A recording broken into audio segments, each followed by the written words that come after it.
কি হইলো? জলদি কবিরাজ ডাক্তার, তোর বউরে পেতনি আসর করছে।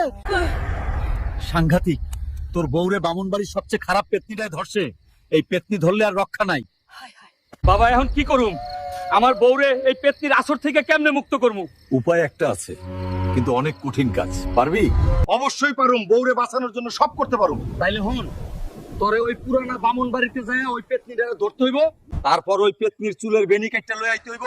যদি ঠিকঠাক মতো আনতে পারোস তাইলেই তোর বউ মুক্তি পাইব। এই পেতনি, তুই আমার বউয়ের ক্ষতি করছস, তোরে আমি আজকেই শেষ করে ফেলাম।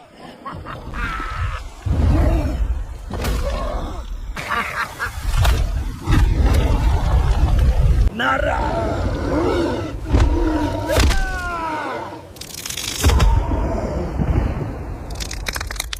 কি গো,